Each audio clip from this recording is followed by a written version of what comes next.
me about your organization. So I am at Aldersgate in Aldersgate Life Plan Services in Charlotte, North Carolina, and we're actually celebrating our 70th anniversary next month.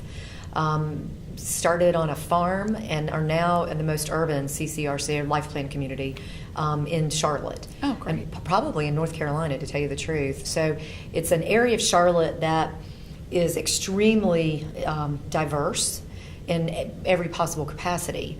Socioeconomic, we have the most sort of entrenched and historic country club, mile and a half away, and then we have the Spanish Quarter. We have probably 5 different Asian communities right in the area right around us there, a very heavy African American demographic there, and then some just really long-term, low middle income white neighborhoods.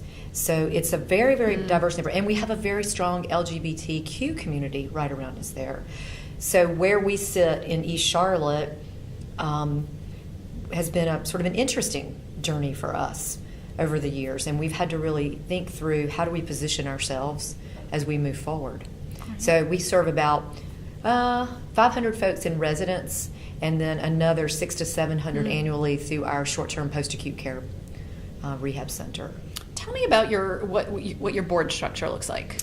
Yeah, so that's been an interesting transformation. About 5 years ago, the board went on sort of a discernment journey around how are we going to stay, not just sustainable, but really amazing. How do we get amazing? And in order to get there, we saw pretty quickly that it was a board that was going to have to change. And I sort of blew 15 years of social capital in one board meeting when I said, you just can't stay a board of white men over 65 if we're going to stay really viable in East Charlotte. And it was tough for them. It was tough to say. It was tough for them to hear. But it did kick off their really taking a close look at what do they need to be there for. And they went from a board of 24 that met monthly, and we're making decisions like what kind of bushes should we put in front of the building, with 15 standing committees, to a board, and they mostly heard kind of report outs, to a board of 12 to 15, and they don't feel pressured to be 15, who really drive their consent agenda, and they drive their active agendas around 6 strategic pillars. And frankly, if it doesn't fall under one of those pillars, the board chair will say, "Well, I don't think it belongs in a board meeting." Then, so a much more strategic, generative sort of process that they work through now. 5 standing committees, and they're exactly what they should be. And then they work via task forces. Okay. So short term, with an end in mind, and that actually helps us to recruit. Yeah. So that was actually going to be my next question. I know diversity and inclusion is a passion of yours. It is. So as you've transitioned to the sort of new board structure, what does your recruitment and retention look like now? Yeah. So the retention's great. Folks are, but it's great because it's a much more engaged board than it was before. Right. So I think when people come, they feel like their time is being used well, and the agendas are so focused and so strategy focused towards strategy or generative that it's what's exciting. It's what's exciting to govern around. So we technically we use a board matrix. That looks at kind of every dimension of diversity, and that's really every dimension of diversity, and that is looked at in parallel to our strategic initiatives for the next 3 years, and we look at where are the gaps. We have these initiatives that we want to meet, and we have these gaps, and we have these people. So who do we need to recruit to help meet those initiatives or govern through those initiatives most successfully?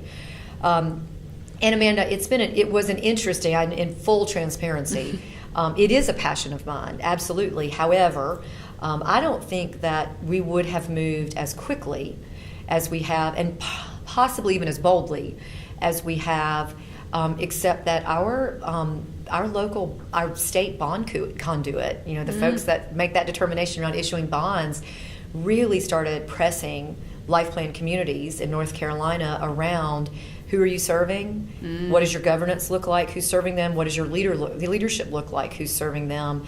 And we laughed at the CEOs in North Carolina laughed to say that we were sort of the poster children for the first issue that came up when the commission had taken on that stance. And so we kind of got torn up. And that's with the reality that we probably were doing the most at that time, and it became clear very quickly that it wasn't enough. And having board members there in that meeting to hear it absolutely gave a lot of wind to those sails. So, for some people, it's got to be the business reason. For some people, it's going to be the moral reason or the ethical reason. And either way, if it gets us there in a better fashion. So that really kind of fed the journey for us. Right. Yeah. Well, I would imagine a lot of organizations are envious to be in that position because it takes them so long to transition their boards. It does. To sort of a new approach. Yeah. How has it impacted the residents? Have you seen a difference? It's a great question. I would say that we are seeing a difference. Well, the board will have a couple of events, mixers in the course of a year around holidays with our elders, and so the board looks different. That's coming through the doors to engage with our residents, and we have residents that are on our board as well, and they have communicated back out to the resident association very regularly, kind of the outcomes of our board development processes. And we have a very clear message behind our reasons. And we've even started moving away from using the word diversity because we don't want to just indicate that we're checking a box, right? And much more around how do we become more inclusive on the goal to equity. Right. And so we've had elders that, just like the world, for some people, it doesn't sit well. Yeah. It's like why you have to change everything. We're fine just like we are. And to be fair, from a business model perspective, we are fine just like we are, right? Right. But when we look at a future perspective, in fact, I had a board member. He's an African American surgeon, and he said to me, "Why are you doing this?"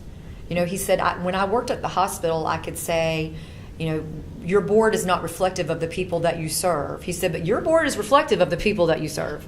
And he said, "So what's your reason for doing this?" Which just prompted this great challenge, I guess, for us around what is the reason, besides just that Suzanne feels like it's the right thing to do or the smart thing to do.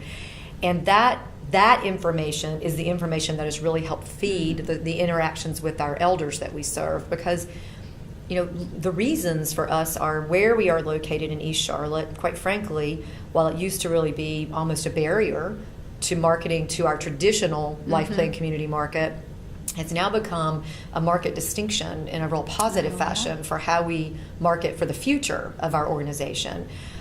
Because in North Carolina especially, recognizing that we do sit in the South, and in Charlotte, a very much a banking banking community, to position ourselves as the community of inclusion is distinguishing. Yeah, it is distinguishing. And as we talk with our elders, and we say, do you really want to just live with people that look and think just like you do? So let's talk about what that can be and what it can look like.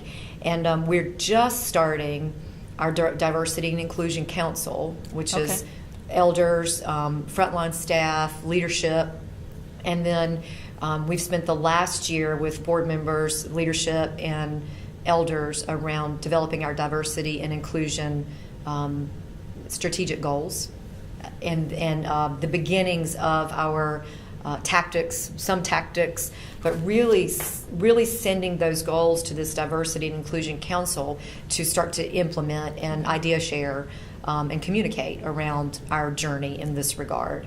So as we have started to engage the elders more in the process, this is no great secret, we all know this, right?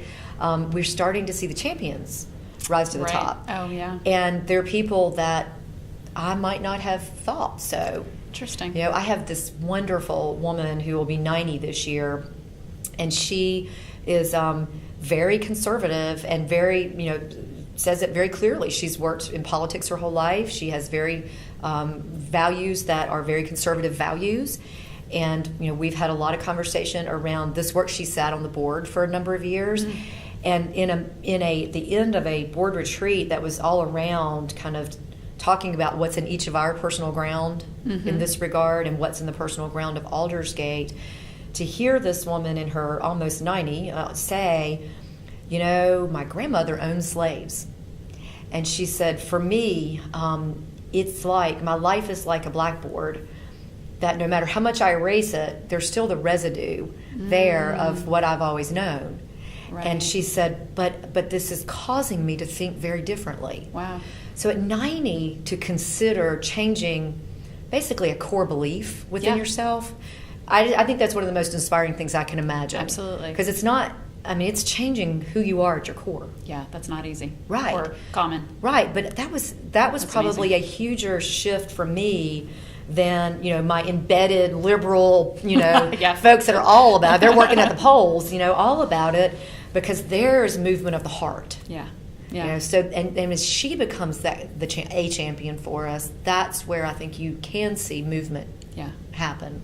That's great.